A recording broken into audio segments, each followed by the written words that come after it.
Hai teman-teman pendengar setia podcastnya Charlotte Mason Indonesia. Gimana kabarnya hari ini? Mudah-mudahan sedang dalam keadaan sehat dan lagi santai ya. Jadi bisa siap deh dengerin buat obrolan kita hari ini.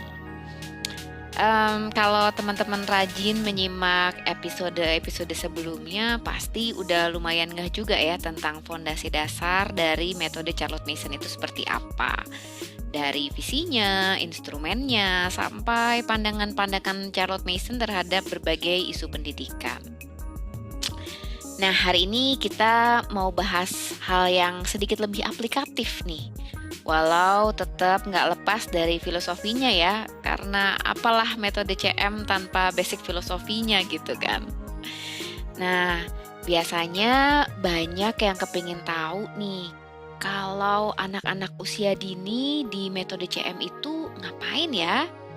Nah, di episode kali ini saya, Ayu Primadini, mau menemani teman-teman untuk ngobrol santai seputar pendidikan anak usia dini dalam pendidikan Charlotte Mason. Halo, topik hari ini menarik banget ya. Saya Ellen Christie kebetulan masih punya anak usia dini nih, jadi masih umur 5 tahun. Jadi akan senang sekali bisa nimbrung ngobrol di topik ini. Sama nih, saya Lily Fresti juga masih punya anak usia dini, umur 2,5 tahun, dan yang umur 6 juga hitungannya masih usia dini ya, karena belum menjalankan kegiatan akademis gitu. Siap juga ikut berbagi obrolan. Oke, kami semua sudah siap ya. Mudah-mudahan teman-teman pendengar juga sudah siap semua.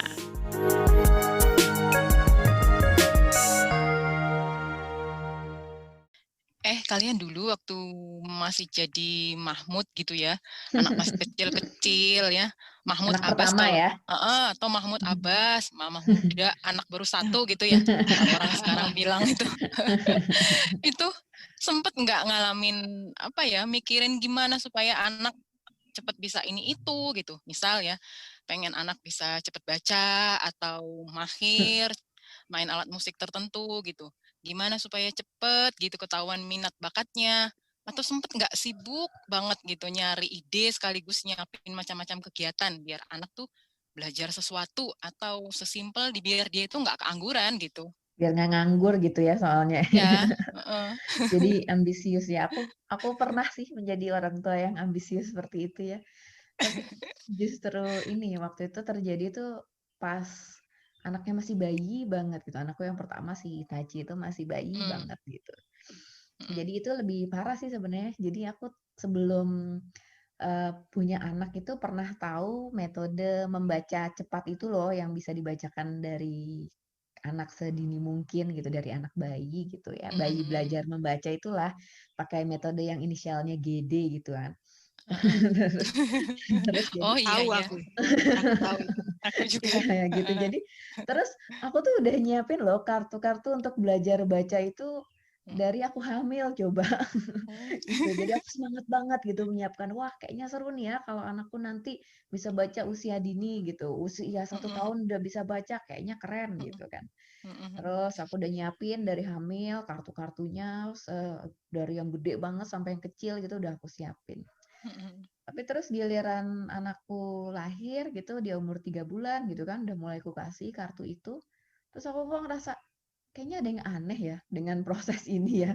Jadi Kayaknya bayi banget ya. aku ngapain sih ini gitu, kayaknya aku ngerasa kayak gitu sih waktu itu. Akhirnya aku tinggalkan ya, jadi bikinnya semangat banget, nyiapinnya semangat banget, pas udah dicoba cuman bertahan sebulan apa ya gitu. Kayaknya aku udah ngerasa freak sendiri nih, kayaknya nggak bener nih kayaknya gitu. Tapi sebetulnya wajar banget ya kalau orang tua ingin lihat anaknya berkembang bagus, apalagi kalau bisa lebih unggul daripada yang lain itu istilahnya crème de la gitu kan ya. Ya, sebetulnya di satu sisi itu berarti orang tua sadar bahwa dia bertanggung jawab untuk mendidik anak, untuk menyiapkan masa depannya. Apalagi zaman sekarang kan persaingan itu begitu ketat sehingga orang tua banyak berpikir kalau nggak disiapin dari sejak anak kecil, bagaimana nasibnya kelak. Ya, sebetulnya itu ada aspek bagusnya. Walaupun nanti tentu saja juga bisa jadi ekses ya, bisa jadi kebablasan. Kalau aku sendiri dulu juga waktu pertama kali punya anak relatif berpikir seperti itu juga sih. Ya pengen gitu anak gimana caranya supaya pinter, supaya apa gitu.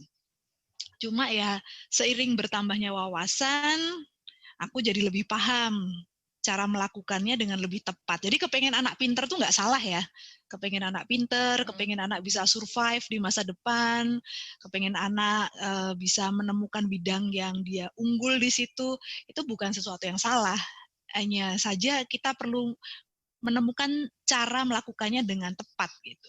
Tepat di sini yang aku maksud adalah bukan cuma ngandelin aku maunya, misalnya aku maunya anakku juara lomba ini itu gitu. Aku maunya anakku umur 2 tahun udah bisa baca. Itu kan keinginan ya. Nah, Keinginan orang pertanyaannya tua ya. apakah keinginan kita itu sesuatu yang tepat atau tidak tepat gitu. Itu yang harus sebagai orang tua kita perlu berefleksi tentang itu. Jadi bukan hanya mengandalkan kayaknya ini anak itu harusnya bisa begini, tapi kita harus cari tahu ini filosofinya bagaimana, ini sainsnya bagaimana begitu. Jadi kalau dulu pas zaman belum kenal CM, aku kan mulai pakai CM itu anak umur sekitar setahunan gitu. Nah sebelumnya aku tertarik banget sama metode pendidikan klasik, itu ya pakai yang versi Susan Weisbauer.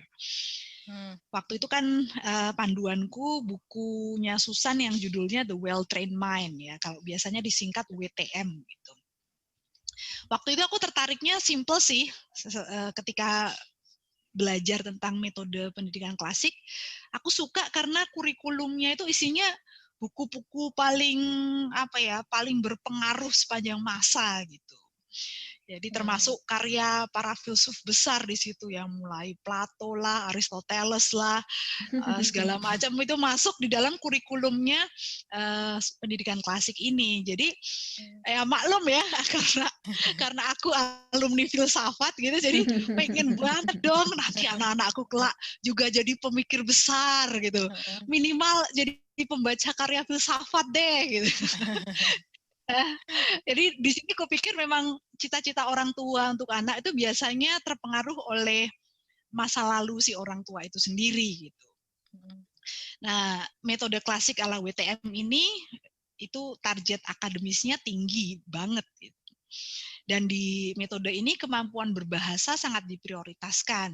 Jadi si Susan itu ngasih wanti-wanti ya, jauhkan anak dari tontonan karena materi audiovisual itu dianggap menumpulkan kemampuan verbal kayak gitu. Nah, dengan pengaruh metode klasik ini, akhirnya aku dan suami menyingkirkan TV dari rumah dong gitu ya. Jadi no TV policy itu awalnya dari situ, walaupun sampai sekarang kami masih menjalankan. Nah, terus aku mengikuti saran-sarannya Susan ya di buku WTM itu. Jadi aku berusaha keras menstimulasi keterampilan berbahasa anakku. Jadi setiap saat berusaha ngajak ngobrol, walaupun masih bayi anaknya ya, diajak ngobrol terus gitu ya. Sampai padahal dasarnya aku tuh nggak terlalu suka ngobrol, maksudnya. Apalagi bayinya kan nggak bisa merespon gitu ya. Tapi demi gitu loh, demi supaya kemampuan berbahasanya meningkat, tak ajak ngobrol terus gitu. Terus tak bacain buku. Lalu yang aku ingat itu aku nyetel radio terus di kamar gitu. Jadi kalau aku setelin radionya nyala terus. Jadi maksudnya itu supaya selalu ada stimulasi bahasa gitu. Terus aku beliin lah ya, karena masih kecil anaknya, beliin softbook lah, boardbook lah, supaya dia itu suka pegang buku, suka membaca sedini mungkin gitu. Nah, aku nggak lama sih pakai metode ini gitu. Walaupun aku melihat bahwa ada banyak hal yang baik juga, tetapi tidak berapa lama aku ketemu metode CM, terus akhirnya jatuh cinta gitu ya sama metode CM. Effortnya gede banget berarti ya Mbak ya? Untuk metode klasik ini ya. Ambisinya besar kok, jadi pemikir. Ambisinya. Mama ambisius. Tapi balik lagi itu sebenarnya keinginan orang tua ya, akhirnya seperti itu ya. Iya. ceritanya Mbak Ellen beda banget nih sama aku. Kalau dulu kan berangkatnya dari unschooling kan, jadi termasuk slow gitu. Bahkan aku udah siap mental banget sih kalau misalnya anaknya itu ntar bisa baca umur 8 atau umur 9 gitu kan. Jadi sangat slow gitu kalau untuk orang-orang sekarang gitu. Tapi aku lihat fenomena di sekitarku itu kan malah sebaliknya ya, yang kayak tadi itu. Biasanya anak masih piyik tuh orang tuanya tuh udah galau gitu, hunting ke sekolah. Kalau bisa tuh sekolahnya tuh yang paling favorit bahkan dari kecil gitu ya. Itu yang paling Mm-mm. mahal juga, udah favorit, mahal gitu ya, paling Mm-mm. ternama. Nah, terus sejak anaknya masih bayi itu ya udah ada kasih sesi stimulasi khusus, pakai program macam-macam. Kayak Ayu Mm-mm. tadi kan sempat cerita pakai apa itu kartu bacanya Gede itu kan, bahkan Mm-mm. dari bayi kan itu. Mm-mm. Terus udah semangat banget anaknya itu mau ikut program fingerprint lah atau udah di psikotes segala gitu. Belum kalau misalnya balita itu udah kursusnya macam-macam juga gitu. Bahkan ada yang udah biasa ya, udah kenyang lomba ini, lomba itu, ekskulnya juga macam-macam gitu. Kalau di daftar itu kegiatannya itu banyak gitu, seabrek-abrek. Bahkan anaknya itu sampai jarang di rumah. Mm. Nah, belum kalau di rumah juga kan masih dibikinin kegiatan macam-macam kan sama mamahnya gitu. Padahal Mm-mm. anaknya di Mm-mm. sekolah juga udah sibuk gitu. Nah, kok kayaknya masih kecil hidupnya tuh udah sibuk banget. Jadwal hariannya tuh kok padat aktivitas banget gitu. Nah, Mm-mm. di situ aku kan kadang mikir, apa anaknya nggak capek ya gitu. Betulan entah itu anaknya enjoy atau ortunya yang enjoy. Mm-mm. Nah, Atau balik lagi tuh ortunya yang mau gitu ya. betulan tak anaknya itu perlu semua itu di usia dininya gitu. Aku bertanya-tanya sendiri sih gitu kan. Mungkin Mm. ortunya tenang ya seolah sudah memberikan pendidikan yang baik ya dengan cara seperti itu gitu. Tapi betulan tak itu anak hidupnya tenang gitu loh. Kembali lagi Mm-mm. seperti yang Mbak Ellen bilang tadi, tepat nggak tuh ya caranya gitu. Mm-mm. Mm-mm. Mm-mm. Memang akhirnya penting ya untuk dipikirkan kembali gitu ya. Jadi sebagai orang tua untuk anak usia dini ini, keputusan dan tindakan kita itu nggak melulu didasari atas dasar peer pressure ya, tekanan sosial. Mm-mm. Mm-mm. Anak orang lain bisa apa, terus kita kepengen bisa anak kita bisa itu Mm. gitu kan. Mm-mm. Nggak ngikutin arus gitu. Tapi ya makanya di sini perlunya kita punya pemahaman ya tentang sebetulnya prinsip apa sih yang penting dalam pendidikan anak usia dini ini. Kalau kata CM kan harus kita kembalikan lagi sama kodratnya manusianya seperti apa. Karena Mm-mm. kan meskipun mereka ini masih kecil, ya anak usia dini kan manusia juga ya, kayak kita juga ya. Mm-mm. Bener. Kalau tadi kan Lili tanya tuh, itu yang sebetulnya enjoy anaknya apa orang tuanya? Kalau dari pengalamanku dulu sih, aku merasa sebenarnya sebagai orang tuanya juga nggak enjoy ya. Maksudnya misalnya harus ngajak ngobrol kayak aku dulu ya, terus nyetelin Mm-mm. radio, nyariin buku, terus harus belanja macam-macam bahan. Kalau Ayu kan mungkin harus beli kartunya yang juga mahal gitu kan. Terus Bikin dulu ngelesin Mbak. ini itu. Nggak Oh mahal tapi hebat. repot. Repot lah. Paling nggak ada ongkos yang dibayar. Kalau ngelesin anak juga mesti bayar, terus harus Iya. antar jemput les. Jadi sebetulnya ya Mm-mm. kalau dipikir-pikir nggak enjoy juga sih. Jadi Mm-mm. sebetulnya orang tua melakukan itu sampai mau berkorban seperti itu mestinya niatnya juga bukan sesuatu yang buruk ya. Niatnya mestinya juga ada baiknya itu sih.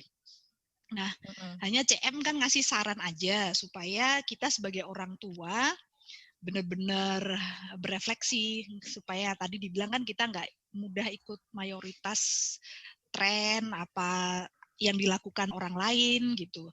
Tapi betul-betul memeriksa kebenarannya. Nah, ukuran kebenaran itu ya tadi yang dibilang kita hukum alam dan perintah Tuhan. Jadi kalau kita cari tahu apa sih prinsip pendidikan anak usia dini, berarti kita mesti betul-betul observasi di tiap fase usianya, anak itu butuhnya apa, dan harus distimulasi dengan bagaimana. Supaya pertimbangan kita tidak semata kayaknya atau katanya, tapi memang ada dasarnya. Mm-mm. Jadi kalau ngomongin soal pendidikan anak usia dini, patokannya jangan selebgram ini atau itu, beri seminar ini atau itu gitu ya. Mm-mm. Tapi kita mesti teliti ini secara filosofis ide yang ditawarkan oleh metode ini dasarnya apa sih? Mm-mm. Lalu apakah didukung oleh riset gitu. Nah, kalau ada yang menawarkan begini loh cara mendidik anak usia dini yang tepat biar anak Anda pintar, cepat membaca dan seterusnya, coba cek dulu. Ini kita setuju nggak dengan dasar filosofinya? Kemudian berdasarkan ilmu fisiologi dan psikologi tepat atau tidak ini. Jangan asal ngikut aja sebaiknya.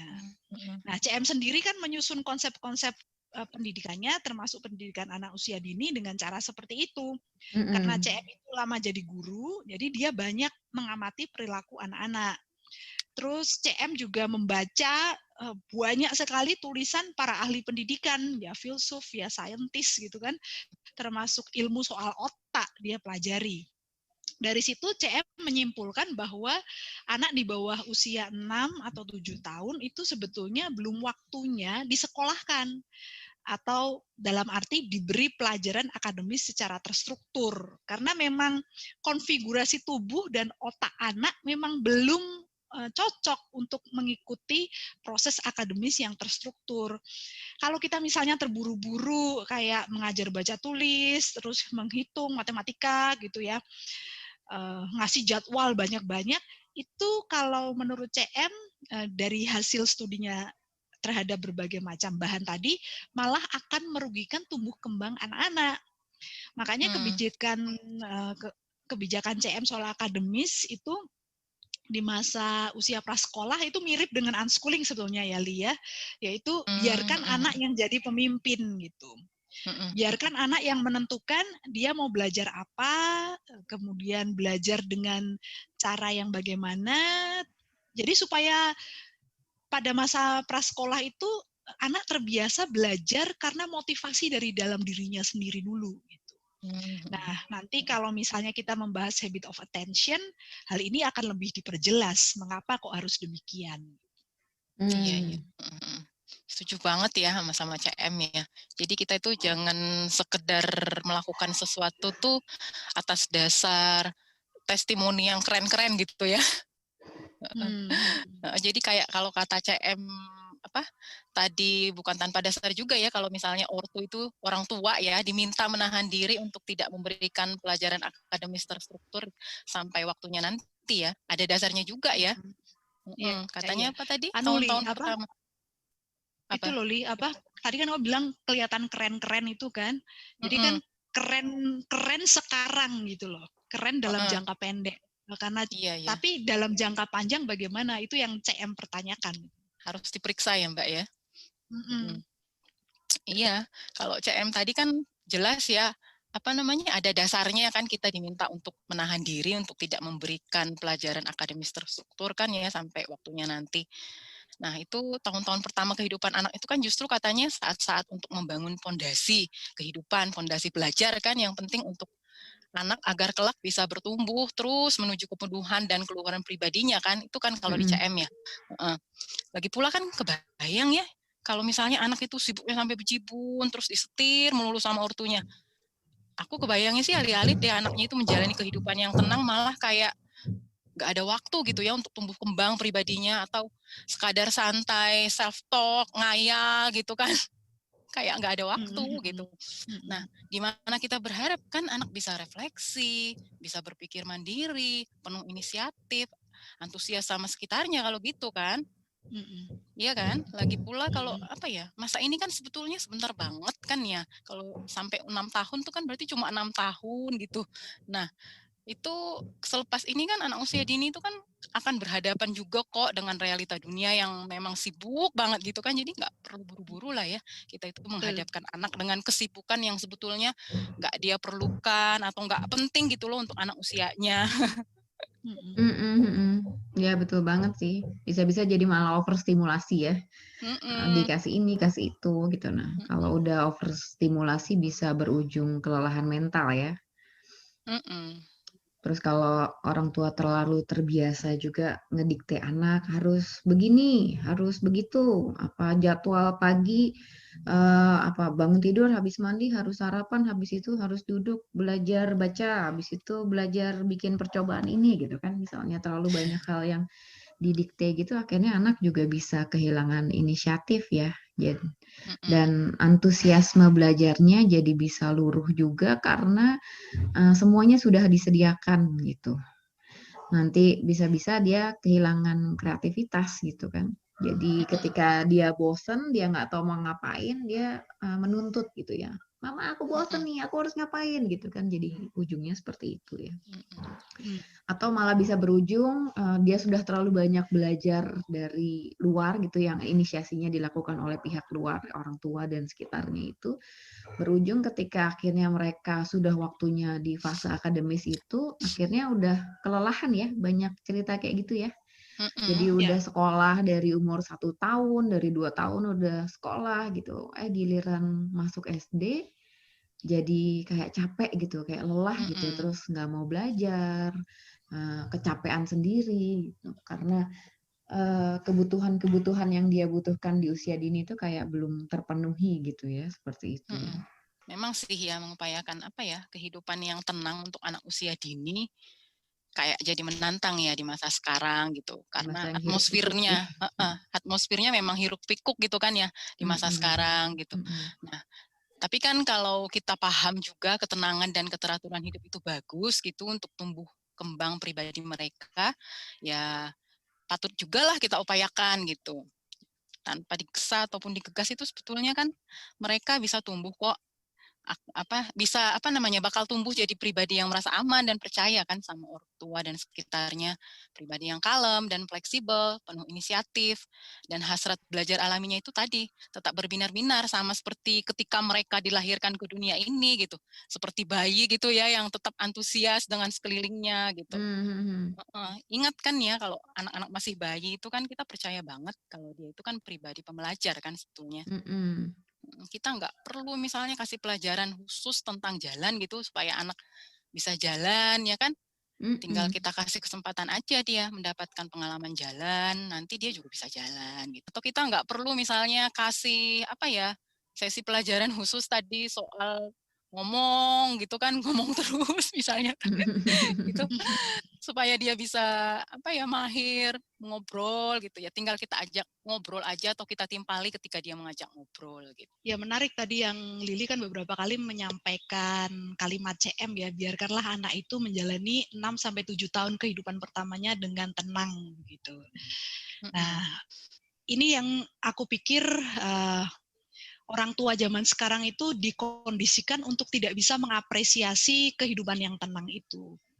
Karena berpikir bahwa kenapa tidak dimulai lebih cepat gitu. Bayangannya adalah apa yang bagus dilakukan di usia dewasa itu pasti bagus juga dilakukan di usia anak-anak. Kayaknya di jadi kayaknya di masyarakat kita sekarang itu kan ada semacam terobsesi dengan bekerja gitu ya, terobsesi dengan bergerak gitu, melakukan sesuatu, progres menuju kemajuan. Akhirnya kan bukan hanya anak-anak sih yang aku lihat, orang dewasa pun ada yang sampai mengorbankan waktu istirahatnya kan demi bekerja lebih panjang gitu. Padahal sebetulnya riset kan menunjukkan bahwa tubuh atau alam ini nggak bisa diperlakukan dengan cara eksploitatif seperti itu gitu. Jadi tubuh itu mau diajak kerja, tapi kalau sudah sampai di titik kritisnya nggak dikasih istirahat misalnya bakal ambruk dia gitu kan. Jadi sebetulnya perlu menyeimbangkan antara bergerak, bekerja dan beristirahat atau rileks.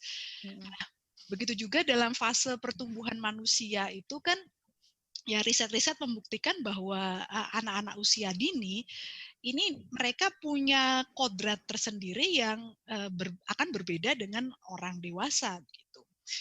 Jadi seberapapun ingin kita menggegas mereka untuk maju, kalau nggak cocok dengan kodratnya, upaya kita akan mental gitu. Jadi kita tetap misalnya kita ingin anak kita pintar, kita ingin anak kita kemudian kalau CM bilang kan living out all possibilities gitu, bisa mewujudkan semua potensi yang ada dalam dirinya.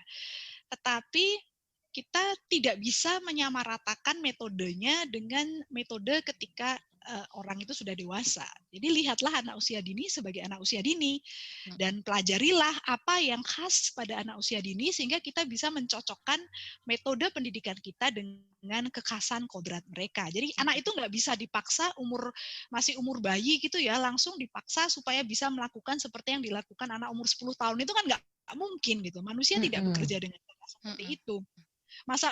Memang sekarang sih kalau kita lihat kayak ada pisang dikarbit, mangga dikarbit, padi yang tadinya setahun sekali bisa 2 kali, 3 kali. Jadi kadang-kadang orang tua itu berpikir bahwa anak juga bisa dikarbit gitu. Kalau bisa tadinya anak-anak misalnya baru mulai kalau zamannya Leonardo da Vinci ya, abad Renaissance itu kan anak-anak baru mulai serius menekuni profesi sekitar umur 13 tahun. Mereka baru mulai belajar magang, mendalami sesuatu yang mereka sukai itu kan sekitar umur 13 tahun. Nah, kalau sekarang kan orang tua berpikirnya kalau bisa mulai umur 2 tahun kenapa tidak? Kan gitu. Kalau bisa dikarbit lah gitu biar akhirnya belajar coding umur 3 tahun gitu ya. Biar lebih cepat hasilnya gitu. Padahal kodrat manusia nggak bisa dikarbit seperti itu tanpa efek samping gitu kan. Nah, ini sebetulnya kalau kita baca riset-riset tentang otak, tentang psikologi, tentang fisiologi anak usia dini, yang aku lihat sih yang menarik adalah apa yang CM sarankan soal pendidikan anak usia dini itu ternyata didukung oleh riset-riset terbaru. Jadi kalau baca buku kesehatan, baca buku tentang otak anak, itu aku suka heran sendiri. Kok ya sama ya dengan pemikiran CM gitu. Jadi tujuan yang baik pun misalnya untuk memberikan pendidikan yang terbaik itu perlu banget kita refleksikan ya. Nggak cukup jadi sekedar dalih atau harapan gitu loh. Kita harus paham juga mengapa kita mau kasih pendidikan untuk anak. Pendidikan yang baik itu misalnya untuk anak usia dini itu yang seperti apa sebetulnya. Dan bagaimana kita menjalankannya di keseharian. Nah itu semua ada landasannya tadi ya Mbak ya. Landasan yang sesuai dengan lagi-lagi ya kodrat asali manusia ya Yu ya. Banget.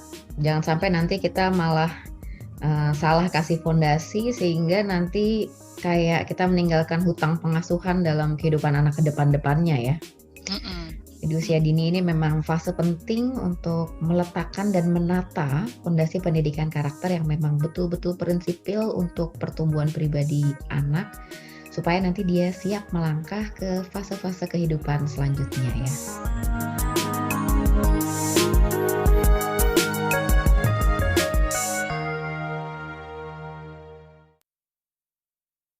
Oke, jadi di segmen 1 tadi kita udah bahas ya, jadi fondasinya gimana. Jadi kalau anak-anak belum perlu mendapat pendidikan akademis terstruktur di usia dini, tapi kan bukan berarti kita nggak ngapa-ngapain kan ya. Soalnya ada juga nih yang nangkep, oh berarti belum perlu ini itu, ya udah biarin aja tumbuh alami apa adanya. Nah, perlu nggak nih sebenarnya ngajakin anak belajar tertentu atau boleh nggak sih belajar sambil bermain gitu kan, istilahnya yang sekarang lagi ngetren kan kayak gitu, belajar sambil bermain apa nggak apa-apa gitu kan.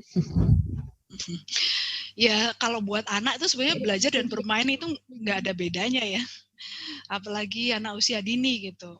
Jadi sebetulnya bukan dua hal terpisah antara belajar dan bermain. Buat orang dewasa kelihatannya kita lihat mereka itu kayaknya cuma main-main gitu, padahal si anak sedang belajar. Nah, kita terlalu sempit sih mengartikan kata belajar. Juga kita sendiri mungkin sudah banyak lupa, dulu kita sendiri waktu masih di bawah usia 6 tahun kita ngapain ya, cara belajar kita gimana ya. Akhirnya kita meremehkan apa yang anak-anak kerjakan. Kalau CM sendiri malah justru selalu kagum loh melihat anak-anak apalagi usia dini itu. 2-3 tahun, dalam 2-3 tahun saja mereka sudah bisa menguasai satu bahasa, kadang-kadang malah 2 bahasa, 3 bahasa gitu. Kalau lingkungannya ada penutur beragam bahasa tuh mereka menyerap bahasa cepat banget. Terus setiap kali belajar hal baru mereka kecepatan menguasainya juga luar biasa. Kayaknya orang dewasa malah tidak bisa menyamai kecepatan belajar anak-anak. Jadi sebetulnya keliru banget kalau ada yang menganggap bahwa anak itu dalam proses bermain-mainnya itu nggak ngapa-ngapain gitu. Mereka itu sepanjang hari belajar, Cuma caranya aja yang beda dari kita. Nah, fondasi belajar itu justru diletakkan kan di fase usia dini. Kita beriman bahwa mereka suka belajar. Kita memastikan bahwa fondasi kecintaan akan belajar itu terpelihara dengan bagus ya, supaya nanti ketika masuk usia sekolah, anak malah enak gitu masuknya. Jadi dia nggak bakal kesulitan menguasai yang namanya calistung itu bukan hal yang sulit kalau selama masa usia dininya dia terstimulasi kebiasaan belajarnya dengan cara dia banyak bermain bebas gitu.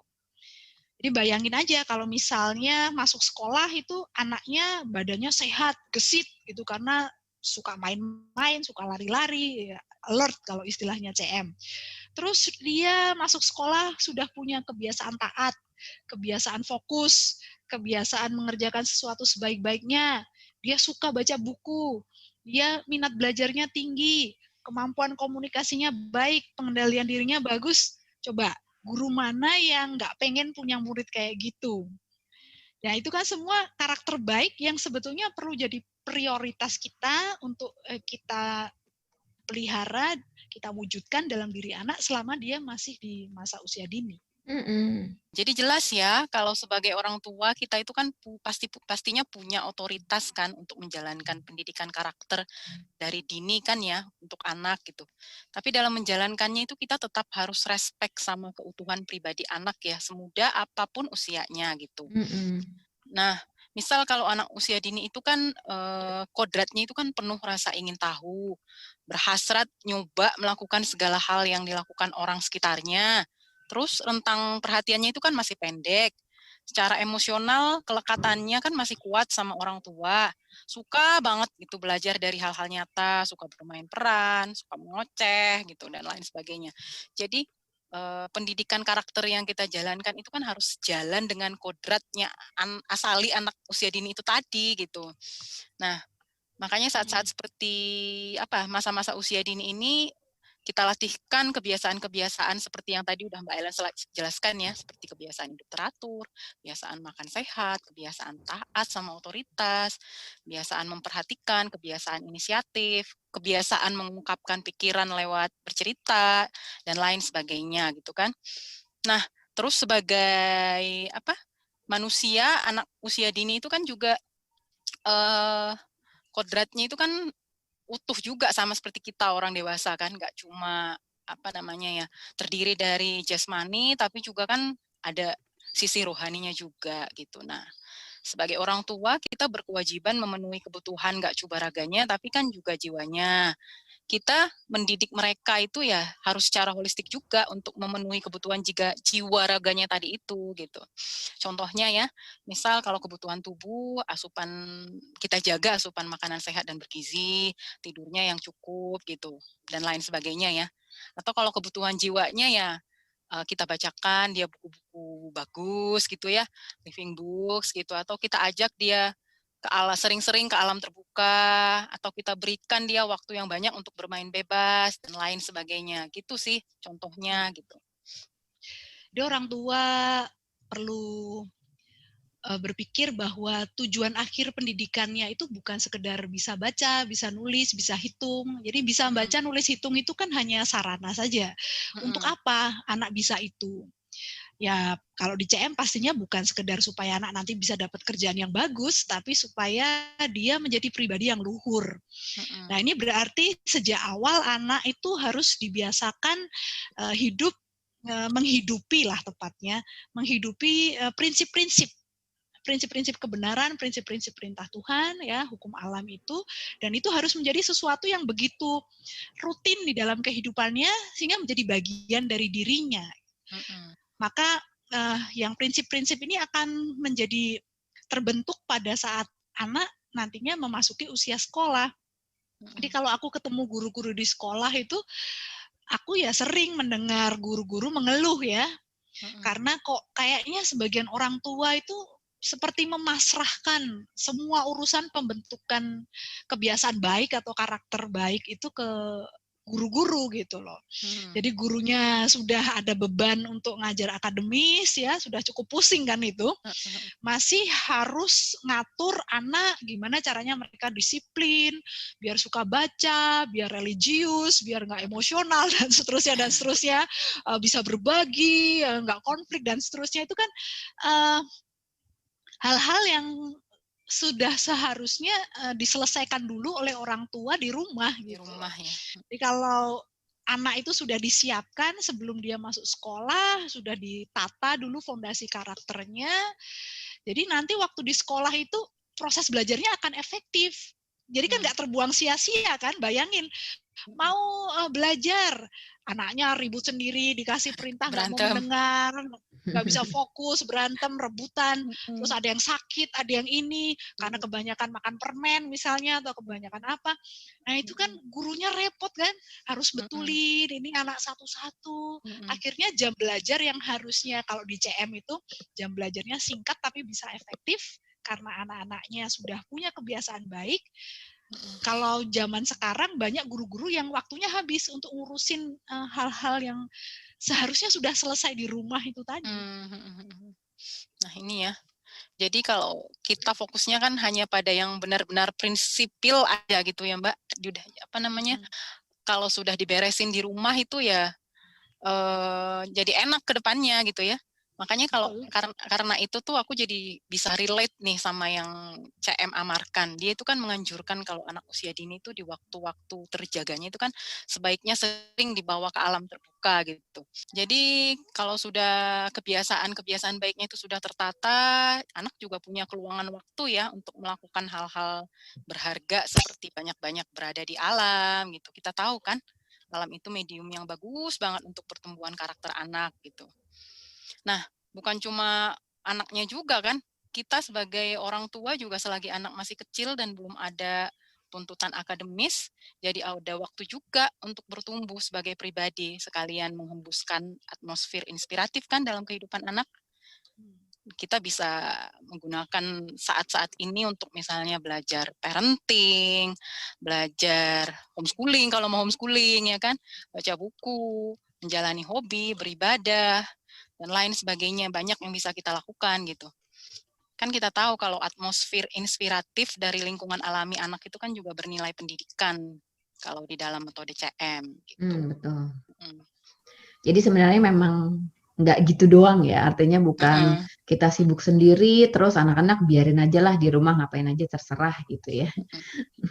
Artinya mesti ada hal-hal yang kita kerjakan juga gitu ya. Iya. Kalau aku dulu biasanya ini sih salah satu poin penting juga yang dilakukan ketika anak-anak masih usia dini itu adalah ngelatih tanggung jawab mereka juga ya. Hal-hal kecil gitu di rumah, misalnya mereka bertanggung jawab sama mainan mereka gitu. Jadi habis mereka main, mereka harus beresin sendiri gitu. Itu hal-hal yang sebenarnya sederhana, cuman memang perlu dilatih dengan serius gitu. Kalau mereka udah serius bertanggung jawab dengan mainan mereka gitu kan, bisa ngeberesin mainan mereka, bisa ngeberesin apa yang mereka berantakin ya, buat ngedidik mereka untuk jadi bertanggung jawab ke depannya kan jadi lebih enak ya. Bener banget. Jadi kalau aku dulu prinsipnya boleh main apa aja dalam batasan ruangan ini gitu misalnya, tapi habis main ya diberesin gitu. Mau eksperimen apa aja boleh, tapi habis selesai ya harus diberesin sendiri gitu. Bukan tanggung jawab mama gitu, mama mungkin bantu pada porsinya gitu, tapi anak-anak harus berlatih untuk bertanggung jawab sendiri gitu atas apa yang sudah dia kerjakan gitu kan. Iya. Terus sama ada satu lagi juga yang mungkin penting, poin penting menurut aku juga, kita sekaligus bisa ngelatih anak-anak untuk masa-masa mereka menumbuhkan inisiatif dan kreativitas ini, kita jangan menyediakan terlalu banyak mainan gitu dalam satu waktu gitu ya gitu. Bahkan kalau CM bilang ini kan bisa dilatih dari bayi ya. Dari bayi gitu, anak-anak dikasih mainan coba satu aja gitu, jangan terlalu banyak mainan. Karena itu ngelatih fokusnya dia juga, ngelatih atensinya dia. Supaya belajar satu dulu ini mainannya gitu, memaksimalkan atensi, nanti baru mainan yang lain gitu. Atau bahkan mungkin kita bisa ngajarin mereka untuk menjadi lebih kreatif gitu dengan memaksimalkan apa yang ada gitu. Kayak Kalau aku dulu nggak menyediakan anak-anak mainan berbagai macam gitu, jadi mereka main boneka-bonekaan pakai botol-botol sabun gitu. Jadi itu udah cukup menyenangkan gitu buat mereka gitu. Jadi justru dengan tidak terlalu menyiapkan fasilitas yang wah, mainan yang terlalu banyak, mereka jadi tumbuh lebih kreatif sih gitu. Bisa memanfaatkan apa yang ada. Nggak gampang mati gaya juga ya. Mm-mm. Kalau nggak ada mainan baru misalnya, Apa atau aja bosan bisa jadi sama mainan mainan. lama. Mm-mm. Heeh. Jadi dalam tanda kutip dibiarin ataupun kita bebaskan itu sebetulnya kalau di CM itu kan apa ya, kalau dia bilang itu wise and purposeful letting alone itu ya Mbak Ellen ya. Jadi kita santai itu sebetulnya kan karena kita udah paham alasan dan tujuan pendidikan kita kan gitu loh. Betul. Jadi nggak dikit-dikit kita itu galau kalau lihat anak kayak nganggur, kayak nggak melakukan sesuatu yang berfaedah atau sesuatu Unfaedah. melakukan yang unfaedah misalnya kayak apa ya, banyak sih ya kalau orang-orang cerita tuh misalnya numpah-numpahin apa misalnya bedak campur apa gitu kan misalnya. Atau nggak melakukan sesuatu yang edukatif blas gitu kan, atau sebaliknya Kelihatannya ya. kelihatannya nggak edukatif gitu, nggak bermuatan belajar gitu kan, atau nggak sebaliknya nggak juga kita itu dikit-dikit tergesa atau tergiur ikut program kegiatan macam-macam yang testimoninya bagus-bagus, wah-wah gitu. Sebetulnya malah ntar jadi kontraproduktif kan, bikin anak jenuh gitu, bikin buruk untuk tumbuh kembangnya gitu. Nah, kalau kata CM ini kan mendampingi anak usia dini biar nggak gampang galau atau terjebak antara terlalu mendikte anak atau malah terlalu membiarkan anak. Itu ada seninya kan sebetulnya dengan prinsip masterly in activity. Ini coba nih Mbak Ellen yang jelasin sedikit tentang ini nih. Ya, itu kan masterly in activity itu kan kaitannya dengan konsep CM yang lain yang education is always self education gitu. Jadi pendidikan itu mesti datangnya dari dalam. Jadi bukan dipaksakan dari luar, ditempelin dari luar, tetapi muncul dari dalam. Makanya masterly in activity itu lebih ke bagaimana sebisa mungkin orang tua tidak perlu ikut campur gitu di dalam proses berpikir anak, proses dia memunculkan ide-ide atau mencerna ide-ide dan biarkan dia melakukannya secara mandiri, tapi juga bukan berarti kita membiarkan dia kemudian melanggar prinsip-prinsip yang kita yakini sesuai dengan hukum alam, kebenaran dan perintah Tuhan. Jadi kayak ngasih pagar gitu ya, ngasih pagar sampai batas mana kamu boleh bereksplorasi, tapi kamu mau bereksplorasi apa terserah gitu. Jadi kalau di rumahku prakteknya sebenarnya sederhana aja sih, kayak kita sudah tetapkan setiap anak sesuai dengan usianya itu kan punya kewajiban-kewajiban. Jadi kamu kerjakan kewajibanmu, asal kewajibanmu sudah selesai, maka sisa waktunya kamu bebas melakukan apa saja yang kamu mau. Asal yang kamu lakukan itu tidak melanggar prinsip. Itu kan sederhana sebetulnya ya. Jadi kayak misalnya anakku yang masih usia 5 tahun, sudah jelas kewajibannya apa saja, mulai dari bangun tidur, terus harus minum jus buah, mandi, sarapan, sikat gigi gitu kan. Nah, terus kalau sudah ya sudah, silakan kamu mau main apa saja gitu. Jadi bisa nyepeda, bisa otak-atik barang, bisa main pasir dan seterusnya, itu terserah kamu gitu. Nanti menjelang siang ada kewajiban-kewajiban lagi. Ya dia harus wajib melakukan itu, mainnya harus ditinggal gitu. Jadi dia harus tahu bahwa ada waktunya main, ada waktunya berhenti bermain. Nah, sekitar jam 2:30 siang kan, terus nanti dia baca buku, lalu tidur siang. Nah, nanti sorenya asal kewajibannya sudah selesai, dia bisa main lagi gitu kan. Lalu nanti malam ada kewajiban lagi, renungan lah, apalah, baca buku lagi. Kalau itu sudah semua dikerjakan, pokoknya silakan main asal semua kewajibanmu sudah selesai. Jadi sederhana sekali sebetulnya. Nah, tapi dari yang kayaknya main bebas itu ternyata anaknya menyerap macam-macam ya, motorik kasarnya jadi bagus, motorik halusnya juga jadi bagus, kemudian keterampilan berkomunikasi dia juga meningkat, dia bisa menggambar, punya ide sendiri, bebas ya, nggak harus ada gradasi warnanya dari biru tua ke biru muda misalnya kayak gitu. Itu jadi bebas, kamu mau gambar apa aja bebas, terus Nggak boleh keluar garis misalnya, warnai. jadi seragam semua gitu kan Iya. hasilnya. Terus menulis dia mau nulis sendiri, niru sendiri, dia sudah mulai tertarik huruf, sudah tahu angka gara-gara suka main kartu misalnya. Nah, jadi dia berkembang gitu loh, walaupun kesannya cuma main bebas, malah kadang-kadang aku terkagum-kagum sendiri pada apa yang dia bisa capai, meskipun bukan dituntun dengan jadwal-jadwal belajar yang terstruktur gitu. Yang penting kan orang tua tahu yang mana yang wajib dikerjakan anak dan mana yang tidak wajib dikerjakan anak. Prinsip dasarnya itu aja. Iya, yang wajib itu yang betul-betul prinsipil ya Mbak ya. Ya itu sama di rumah juga seperti itu sih. Banyak banget waktunya untuk main bebas gitu. Nah dari dia main bebas, dia juga jadi bisa milih kan mainan atau perkara yang dia minati itu seperti apa.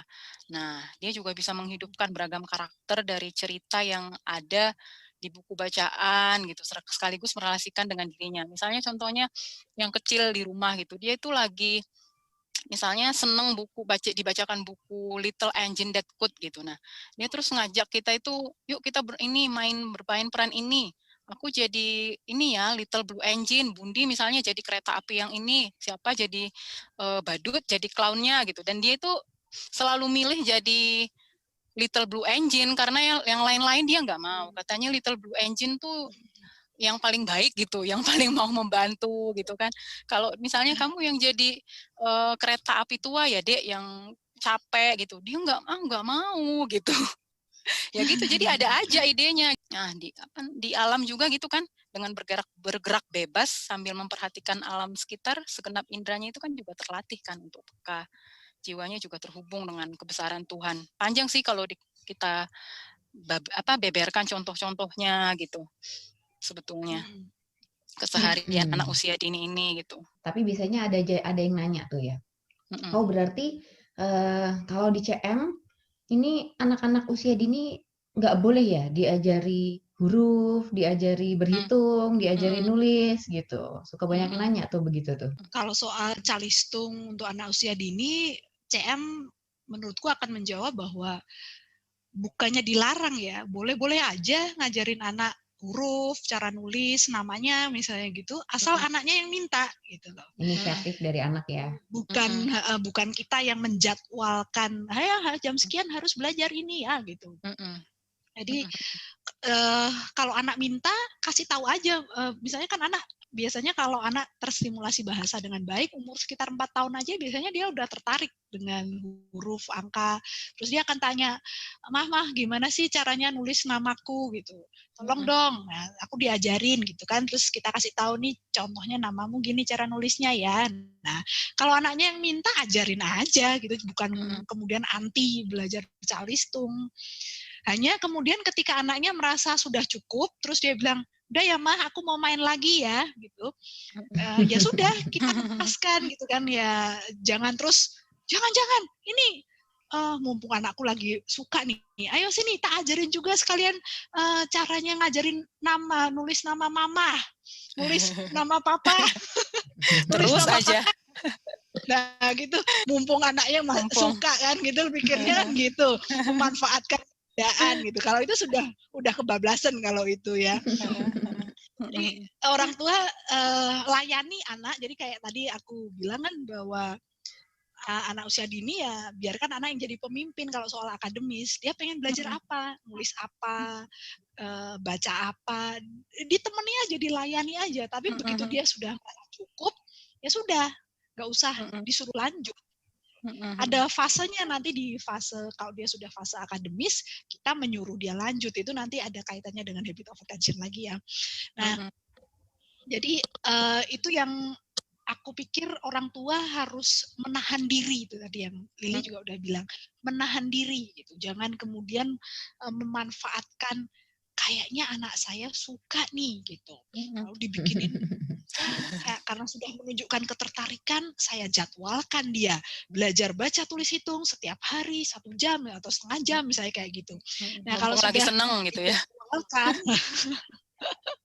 ya namanya aji mumpung ya. Kalau sudah dijadwalkan, itu berarti sudah kategorinya terstruktur.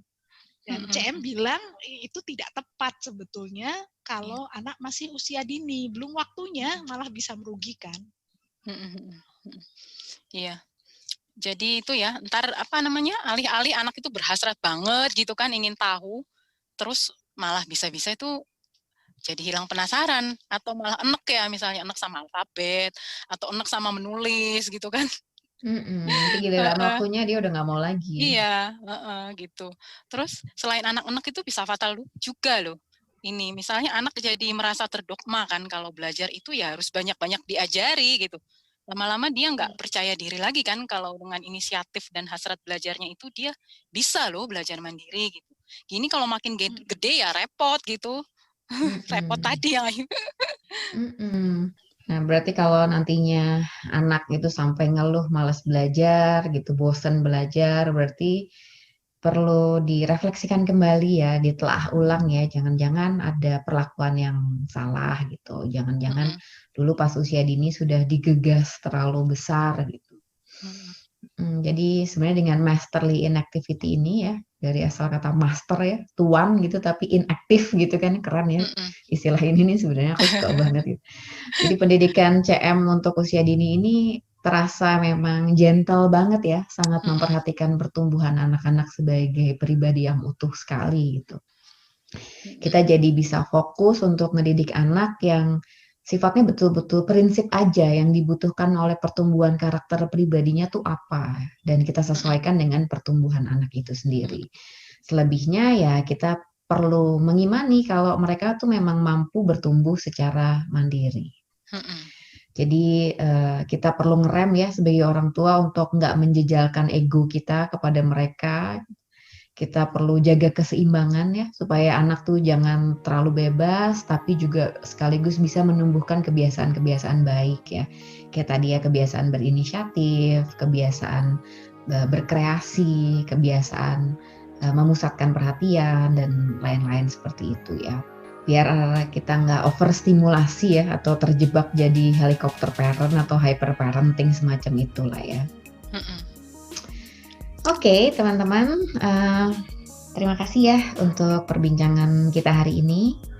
Kami undur diri dulu. Semoga udah ada gambaran tentang gimana sih harus mendidik anak-anak usia dini kalau terkait dengan metode CM. Selamat bersenang-senang ya dengan putra-putrinya. Sampai jumpa lagi minggu depan. Dadah.